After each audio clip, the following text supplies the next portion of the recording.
Tuesday here at C&J Farm. This is Jean, and today is putting the chicks out into one of the small coops. So I'm going to share that adventure with you. You can see I've got them in a bucket. I've got their little heating table here, and I plugged it in, although it's so warm today, I don't think they're going to need it.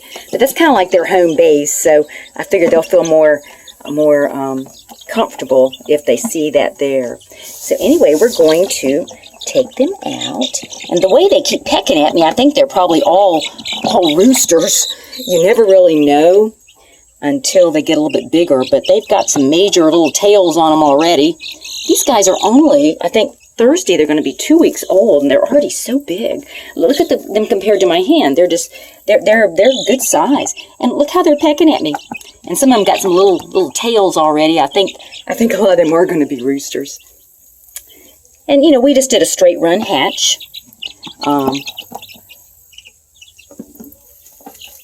Thursday, about a week and a half ago, we hatched out eggs at a 4-H day camp here we had at the farm. I had 24 eggs that I had selected for hatching that day. And 15 out of 24 hatched. Remember, one little chick hatched early. And she was kind of lonely until all the rest hatched the next day. But they all hatched successfully, right, for the 4-Hers to be able to watch. So I was real happy with that. Let me see if I can focus things in a little bit better. Okay, these guys are a little confused. The ones left in the bucket are like, what's going on? It's amazing how warm chickens are. When you pick them up, they are so hot. I guess that's how they survive in the winter. These are Rhode Island Reds. And they're a real good hardy breed. Just a few left in the bucket. CA cleaned up this run I think it was Sunday. He cleaned up this run. It was a mess. We had like 15 roosters out here, and after we harvested them and they went to freezer camp, we had let the scratch that we had been throwing out sprout, and it grew all over the outside part of this run. And so it took a lot to get that cleaned up. Oh, just 2 left, and they're like, where did everybody go? It's always really hard on the last one. It's okay. It's okay. We're not going to leave you in there by yourself. They're so warm in your hand. There they go. They're in the coop now. And my phone's not focusing good. I'm sorry. There. Seems a little better. Like I said, these guys are not even 2 weeks old, and look how big they are. CA says he thinks it's because there was only 15 of them, and so they had all the food and they had all the space, and whereas normally we get a few more than that, but I don't know why we only had 15 hatch out of 24. I know I did not take the time that I normally take with selecting my hens and my roosters. And maybe that's why. The ones that didn't hatch were probably just not fertile. But they didn't bust or anything. And I did have one little chick that hatched out a day late than everybody. So we had one chick that hatched 1 day early, and then we had one chick that hatched 1 day late. So that's quite interesting, because I put them all in the same day. They should have all hatched the same day.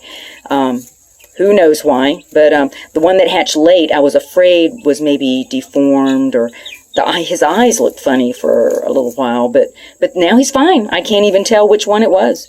I think he's the one. He's a little smaller than the rest, but he seems totally healthy. Or she. I'm sure it's probably a hen. Although I don't know. These guys, it's so funny when, I mean, here I am, a huge being to them, and I reach down to pick one up, and they're just tiny, but still they want to peck at me and fight with me. And so I don't know, a lot of these guys may be roosters. And if that's the case, then we will raise them up to about 12, 13, maybe 14 weeks of age, and then they'll go to freezer camp, because I know that sounds mean, but we live in the real world here, and we do eat our chickens. It's organic chicken meat, and we make bone broth from the bones too, which is organic bones. The motto here, we're an egg farm. We're a medicinal urban egg farm, and so the motto here is you lay, you stay. And if you're a good layer, you can live here up to 2.5 years. And then at that point, they usually kind of slow down in their laying. These guys are all of a sudden loving it. They're like, look at all the room we've got. we've been in a little bin, and now we've got all this room. Look, they look so happy. They can fly now, and they got a nice big run, and they've got their food and their water right here. And I put a thing on top of the food so they couldn't get down in there. I've actually come out before and found chicks down inside of a feeding thing because it's really open on the top. So if I don't put something on there, they can fall down in there, and they can't get back out because there's not enough room to spread their wings. So it's good. It's a good thing to put something on top of there. When we cleaned out this coop, we double checked it for any entrances that snakes might get in. Last year we had a terrible time with snakes, and I wound up doing battle with this one snake. I did win, but it was quite terrifying for me. I did get the snake, but I just had to get up all my courage and grab it and cut it. So with my knife, and then like 3 chicks fell out of him. But yeah, it was bad. So I'm hoping this year it will be better. I'm taking extra precautions to chink every hole, and when I close the coop door, I'm going to lean a cinder block up against it to snap it really tight so there's not any kind of crack a snake can get through. Anyway, the chicks are now out in the coop, and they look happy. They look very happy. Nice clean coop with nice fresh straw and fresh food. And like I said, I don't think they need their little heater table for heat, but they seem like they like it. I'll leave it a couple of days, and then I'll come and get it. Anyway, hope you're having a good week, and blessings from C.A.J. Farm. See you next week.